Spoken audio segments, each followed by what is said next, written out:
우리가 오늘 본문 누가복음 18장 18절 30절 말씀을 보면 참 예수 믿기가 너무 어렵고 하나님의 자녀, 하나님의 나라로 살기가 너무 어려워요.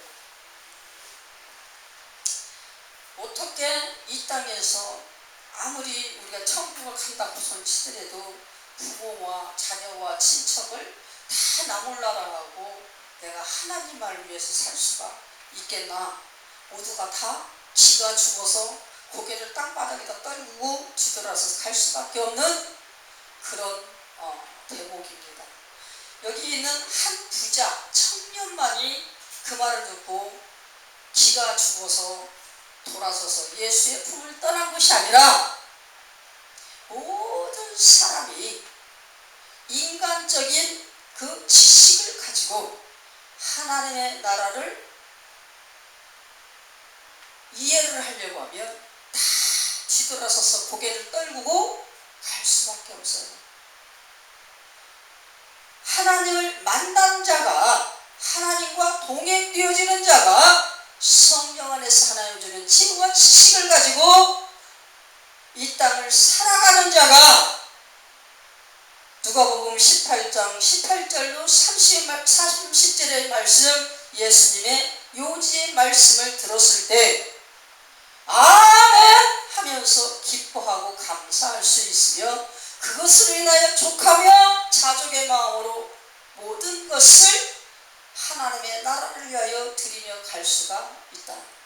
우리가 하나님의 나라를 위하여 드리고 가는 것이 뭡니까? 간음하지 말라, 살인하지 말라, 도둑질하지 말라, 거짓 증언하지 말라, 네 부모를 공경하라, 이거예요. 남의 것을 존중하고 남의 인격을 존중하고 남을 위하여 나눌 수 있는 여유를 가진 삶, 이것을 할 수 있는 자가 하나님 나라 자녀의 특혜를 가지고 이 땅에 태어났다. 나는 이 땅에 태어날 때 역사적 사명을 띠고 태어났는데 인륜의 역사냐, 예수 그리스도의 히스토리의 역사냐, 어떤 역사를 가지고 그 역사의 사명을 띠고서 이 땅에 태어나서 걸어가느냐, 거기에 따라서 오늘 본문의 말씀 누가복음 18장 18절로 30절의 말씀이 기쁨이 되느냐, 무거운 몽해가 되느냐, 양갈래의 길이 될 것입니다. 우리가 하나님이 우리에게 주신 천국의 가나안 땅을 가는 그 삶을 걸어갈 때에 누구나 다 근심상의 축복을 받으면서 가기를 원하시는 하나님의 마음입니다. 그런데 어째서 에발산의 저주를 놓고 그것을 낭독하면서 아멘 아멘으로 하기 싫은 아멘을 하게끔 하나님께서 하시고 그 에발산의 저주의 말씀도 하나님 주신 계명이다, 하나님 앞에 드려야지 순종해야지 되는 그런 부분이다 라고 그렇게 또다시 확인시키시고 무엇을 바꾸셨을까요? 그게 우리 인생을 살아가는 삶의 휴머니스트의 인격을 가진 자의 삶 속에서 하나님의 영광을 드러낼 수 있는 그리스도인의 발자취가 되어지기 때문에 그렇게 말씀을 하시는 것입니다. 우리 인생은 나 혼자 사는 것 같아도 나 혼자 사는 것이 아니라 더불어 사는 삶을 살아가는 삶이 되어요. 나 혼자 아무리 잘 살려고 해도 결국에는 어느 순간에 다른 사람에게 의지할 수밖에 없는 그런 상황도, 돌발 상황도 생기게 돼 있어요. 아무리 자기 자신 관리 잘하고 자기가 정말 나쁜 짓 하지 않고 정직하게 아주 지혜롭게 잘 살았다 손 치더라도 인생에 한두 번은 굴곡이 있는데 그 굴곡은 사람들과 더불어서 의지하면서 받는 축복의 그늘을 원하는 그 삶을 살 수밖에 없는 그런 일이 생기게 된다는 얘기예요. 그런데 우리 뭐죠? 부하다고 자랑하지 말고 지식 있다고 자랑하지 말라. 내일 일을 자랑하지 말고 장래 일을 자랑하지 말라. 우리가 오늘 본문의 말씀을 가지고서 한결같은 은혜의 동행이라고 하는 제목으로 은혜 받은 겁니다. 한결같은 하나님의 은혜의 동행이 우리와 함께 해주지 아니하면 우리는 살아갈 수 없는 그런 존재예요. 잠언서 저쪽에 어느 분야를 보니까 악한 그런 사람, 너무너무 못된 사람, 다른 사람을 악하게 하고 생명을 귀히 여기지 않는 아주 무도한 사람, 이런 사람들까지라도 하나님께서 그들에게 다 똑같이 균등하게 행복한 삶을 살 수 있도록 다 이끌어 가주시고 삶을 책임져 주신다라고 하는 부분을 우리가 볼 수가 있습니다. 욥기서에서도 우리가 보면 나오죠. 의인을 하나님께서 사랑하시고 의인만 특별대우 하시는 것 같지만 악인도 때에 따라 하나님께서 쓰시기 위한 것으로 이 땅에 보내셨기 때문에 그들의 삶과 그들의 앞길까지라도 하나님께서 평탄한 길과 축복의 길과 잘 먹고 잘 누릴 복으로 그들과 함께 하나님께서 역사하신다. 이것이 뭡니까? 바로의 그 악정, 또 누구요? 예수 시대의 그 누구예요? 헤롯 왕의 악정 대표자들이죠. 바벨론의 엄청난 부요,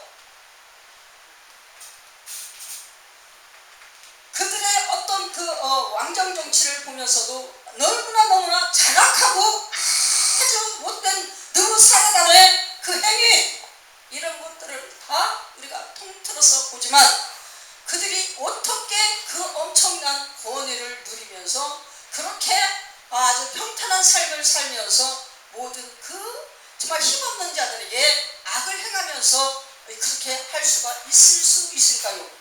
그들도 하나님의 형상으로 지음받고 이 땅을 걸어다니는 사람이기에 그래도 하나님께서 뭡니까?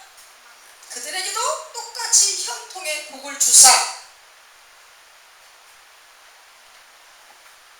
이 땅에 살아가는 동안에는 같이 행복을 누릴 수 있는 권한을 부여하셨기에 하나님께서 어떻게 해요? 최종적으로 마지막 날에 그 이 땅에 살았던 모든 사람들의 시간표를 정리를 해요. 시간표를 정리하면서 악인은 악인대로 의인은 의인대로 상고를 하나님께서 다 나누십니다. 그때는 어떻게 해요? 의인은 어떤 자가 의인이에요? 예수를 믿고 하나님의 영광을 향하여 살아간 자.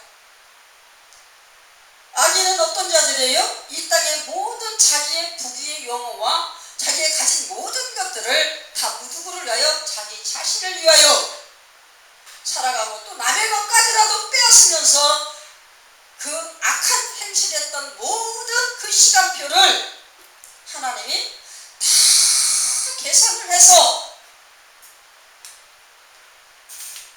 책임 추궁하는 시간이 오게 된다는 얘기입니다. 마지막 때죠. 마지막. 인생의 마지막에 우리가 누구처럼 누가복음 16장 19절로 24절에 나오는 거지 나사로와 부자, 이들은 하나님께서 왜 이들을 갖다가 이렇게 써서 성경에 기록을 했을까? 한 푼도 없이 가지고 있는 것도 없고 타고난 것도 없고 배운 것도 없고 몸도 건강한 몸도 아니고 아주 비천한데 비천하며 그 비천함을 갖다가 등급으로 매기자면 그 이상의 더 비천함이 없을 것 같아요. 남의 대문 앞에 들어누워서 걸음도 걷지 못하고 온몸이 썩어져가는 그 상처투성이를 개새끼가 와갖고 핥고 또 핥고 또 핥고 그러는데 거기에서 자살도 아니하고 그래도 살 수 있는 수명까지 그냥 얻어먹으면서 욕심 없이 사심 없이 그렇게 그 자족하면서 행복했는지 그건 모르겠어요. 자족하면서 끝까지 주어진 수명을 다 살고 인생을 마친 거지 나사로. 이 거지 나사로를 나중에 보니까 우리의 성 보니까 그는 어떻게 했어요? 아브라함 품에 안겨 있다. 아브라함이 누굽니까? 믿음의 조상, 믿음의 아비. 이 아브라함의 품에 안겨 있는 그 거지 나사로. 그 거지 나사로를 누가 봤어요? 세상이 떵떵거리면서 얼마나 있는 재산을 가지고 막 자랑도 하고 자기의 그 어떤 명예 이런 것들을 막 드러내면서 또 막 가난한 사람들에게 자기의 어떤 의의를 나타내기 위하여서 막 구워주기도 하고 나눠주기도 하고 뭐 그래도 나쁘게 살지는 않았었을 것 같아. 그 대문 앞에 거지가 누워있는데도 발로 차지 않고 안 내쫓은 거 보니까 기본적으로 그랬음에도 그가 다 죽었는데 가서 보니까 자기는 생각지도 않은 아주 불모스게 가갖고 뜨거운 데를 갔다가 전보당 빠졌는데 거기서 뜨거워서 막 갈고등 치다 보니까 저 구렁이 한 저기 그 연못을 건너서 저쪽에 아니 보이는데 누가 자기 집 대문 앞에서 얻어먹고 개한테서 막 빨리 맞고 그 염증으로 온몸이 막 그냥 고름이 절겨 쏟아지던 그것이 이 아브라함 품에 안겨갖고 천사처럼 그렇게 하고 있는 거예요. 얼마나 놀랐겠어요. 이게 하나님이 우리에게 주시는 마지막 최종적인 메시지예요. 최종적인 메시지. 부자의 처절한 부르짖음. 얼마나 놀라가지고 얼마나 개탄하면서 내가 아브라함 품에 갈 수 없고 다시 예수 믿을 저 세상에 갈 수 없으면 나 말고 내 가족이라도 할 수 있게끔 나 좀 보내주세요. 사정을 해도 이제 너는 됐고 또 네 가족들도 거기에서 살아있는 사람에게 선지자에게 복음 전하는 자에게 그 복음을 듣지 아니하면 안 된다. 하나님의 뜻이란 말이죠.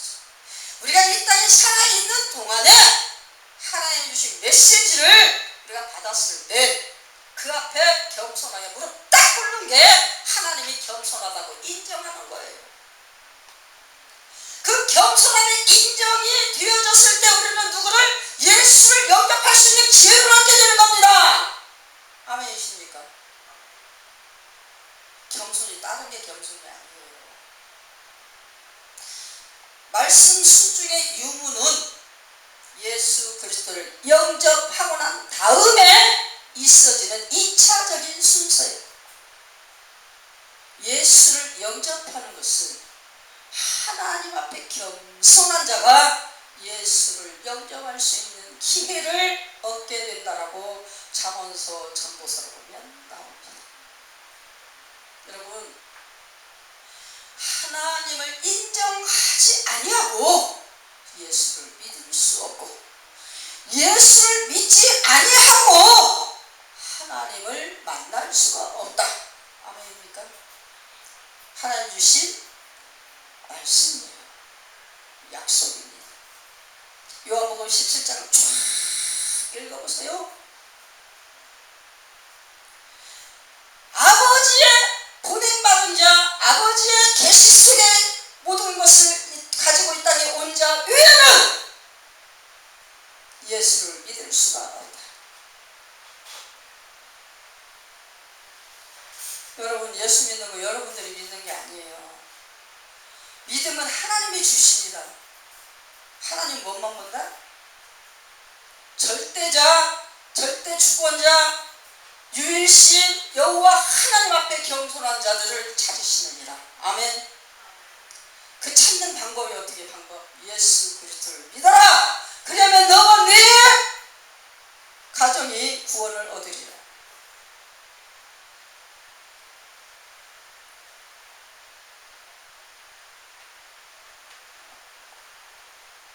굉장히 단순한 것 같으면서 굉장히 복잡합니다. 하나님 나라에 들어가는 이 경로가 믿기만 하면 들어가요. 근데 우리가 예수를 믿는 방법이 어떤 방법인가? 하나님 앞에 겸손해야 예수를 믿을 수가 있다. 아멘이십니까? 하나님을 인정하지 않는데 어떻게 예수를 알 것이며, 예수님도 하나님이시잖아요. 예수를 인정하지 않는데 어떻게 하나님을 만날 수 있겠으며,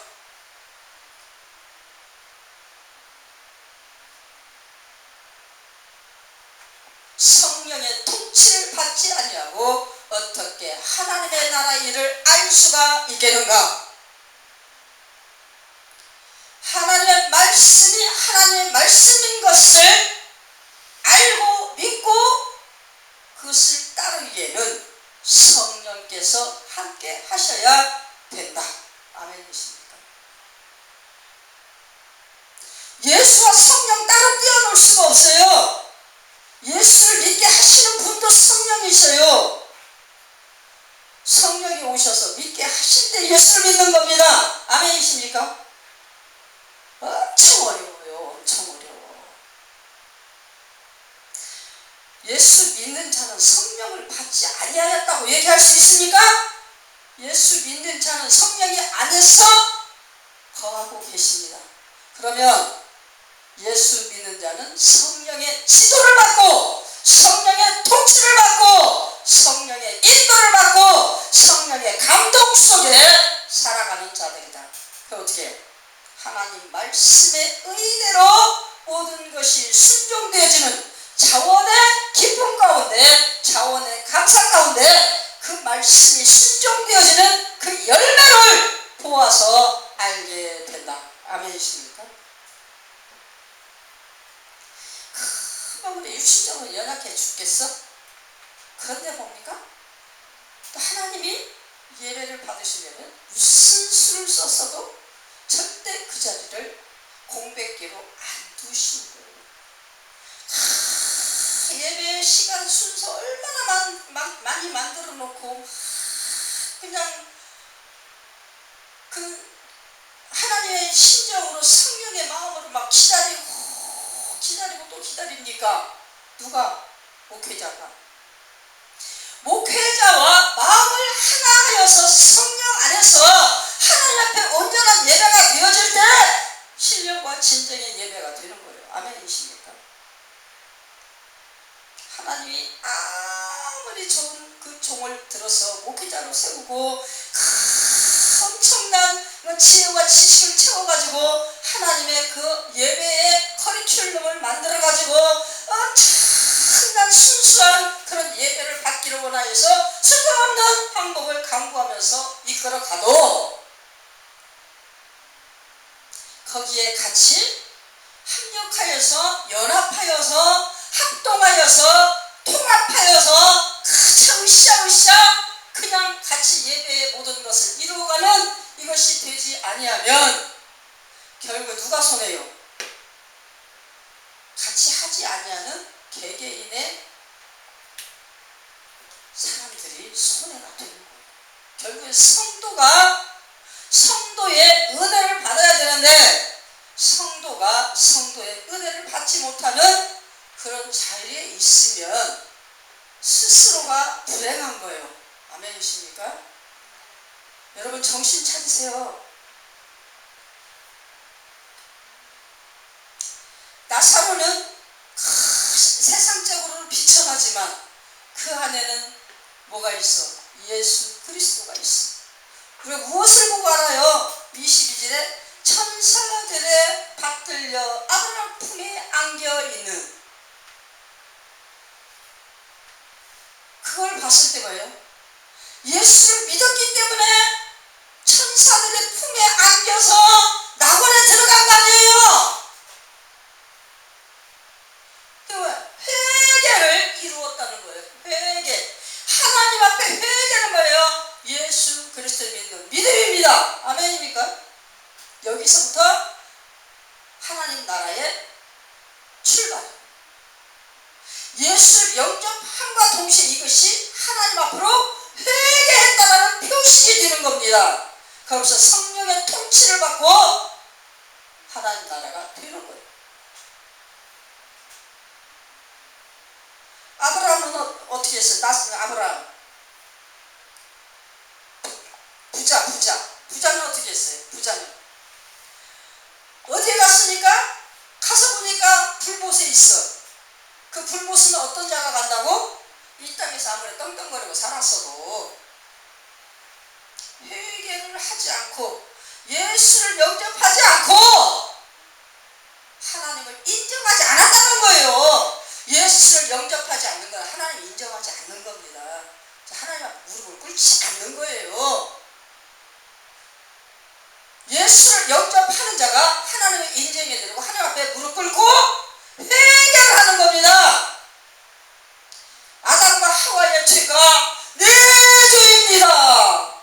따라서 해보세요. 아담과 하와의 죄가 나의 죄입니다. 나의 죄를 지시고 나의 죄를 지시고 십자가에 죽어주신 예수님 감사합니다. 내가 예수를 영접하오니 나의 안에 좌정하사 나와 함께해 주시옵소서. 이것이 이루어진 사람들이 의인이다 라고 인정받는다는 거예요. 회개를 했냐 안 했냐 이거 뭐예요? 예수를 믿었냐 안 믿었냐 이거예요. 예수 믿었으면 회개한 자요, 이 회개한 자는 하나님을 인정한 자요, 하나님 앞에 겸손히 무릎 꿇은 자요, 나는 하나님이 아니면 절대 이 세상 살아갈 수 없습니다 라고 고백한 자들이다. 아멘이십니까? 온 우주 안에 하나님의 형상으로 지음받은 사람들이 수도 없이 많아. 그런데 최종적으로 하나님께서 싹 마지막 때 예수님 재림하고 불러모은 하나님 나라가 14만 4천이다. 그 수가 몇 명인지 우리는 모르죠. 그 수에 우리가 들어있기에 오늘도 하나님 앞에 예배를 드려요. 금방 숨 넘어가게 죽겠을 것 같은데도 하나님께서 원하시고 요구하시고 붙으시니까 하나님 앞에 예배를 드리잖아요. 저는 참 감사합니다. 너무너무 가진 것 없고 너무너무 보잘것없고 비천한 내가 사람들이 볼 때는 아주 이지적이고 아주 날카롭고 아주 정의롭고 대단히 성격도 못돼 보이고 아주 돈도 많아 보이고 함부로 대할 수 없는 그런 사람처럼 보여진다라고 그렇게 얘기들을 다 합니다. 100% 그래요. 100%.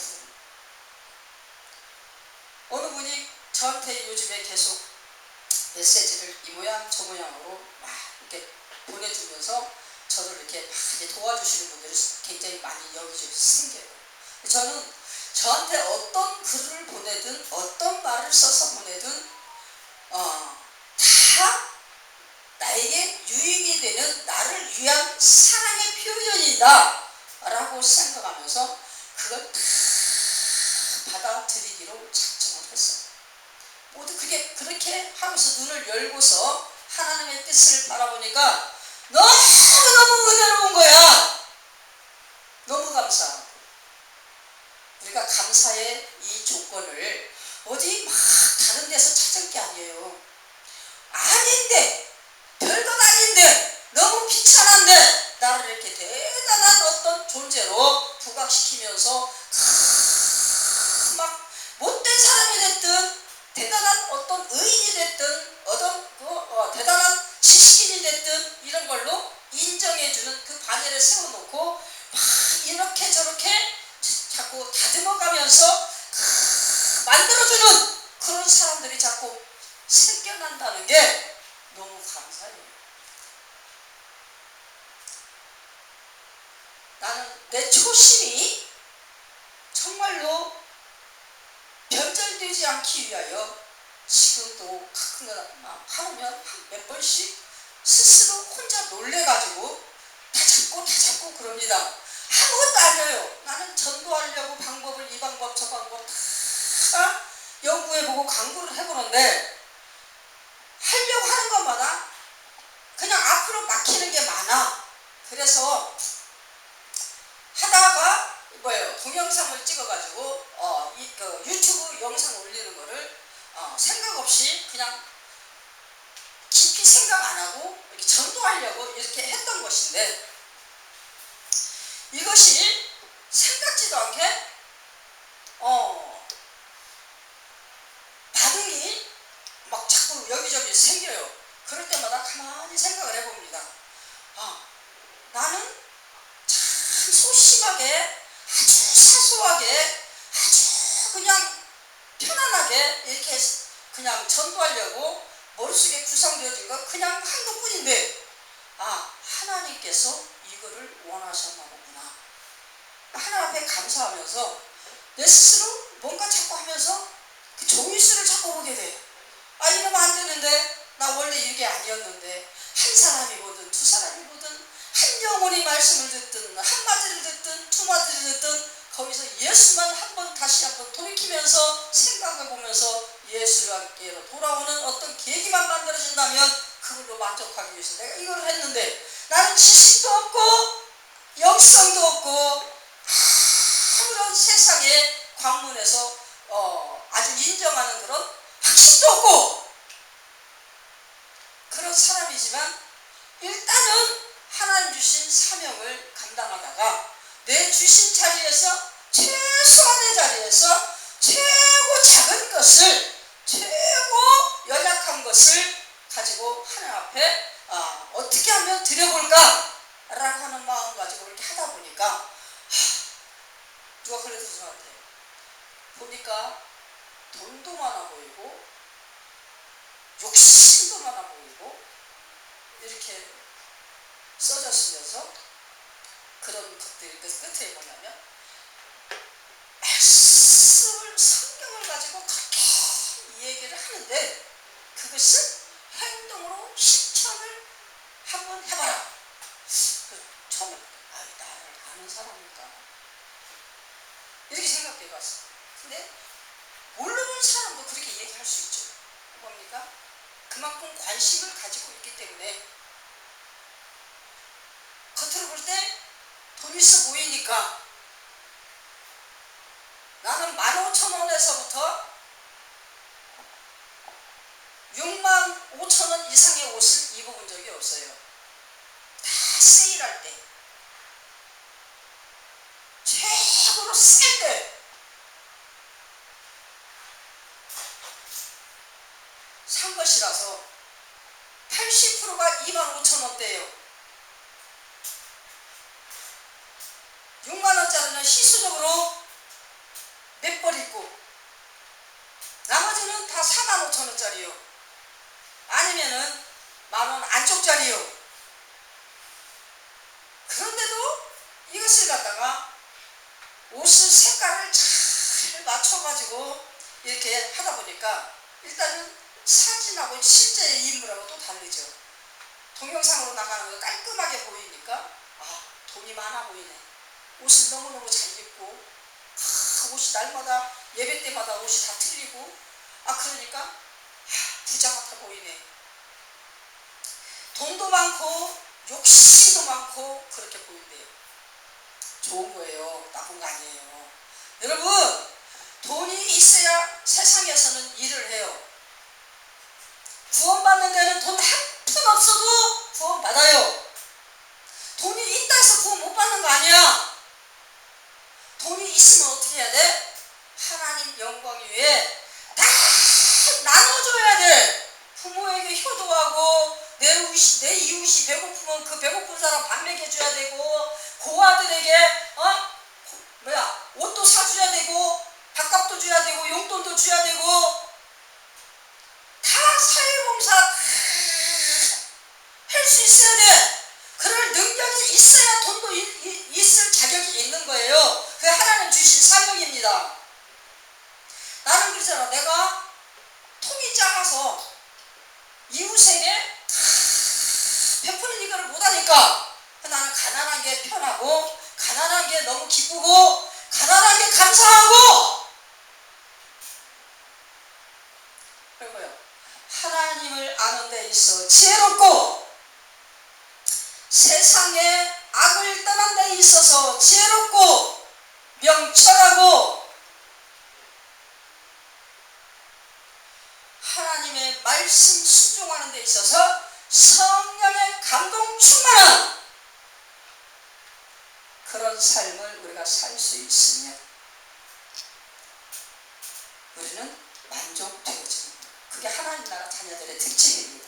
이게 뭡니까?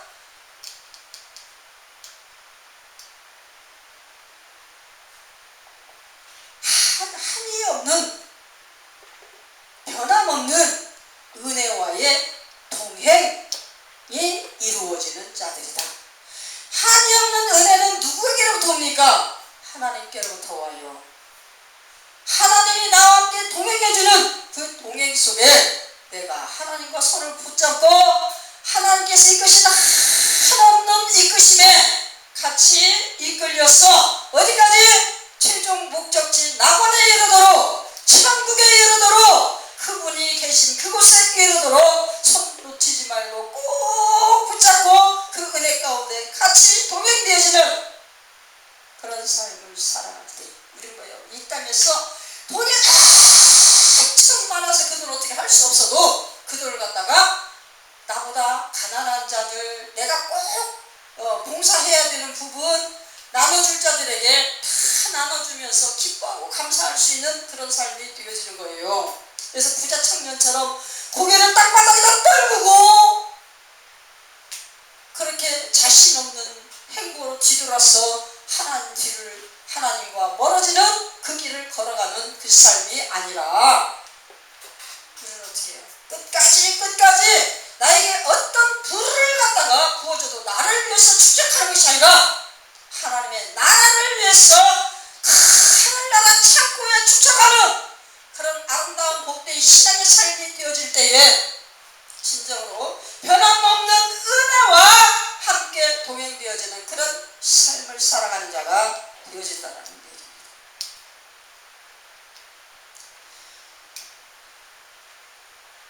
그 삶을 위하여서 늘 변함없이 말씀 따라 성령 안에서 늘 감사의 고백을 이뤄가는 저와 여러분들 예수님을 축원합니다.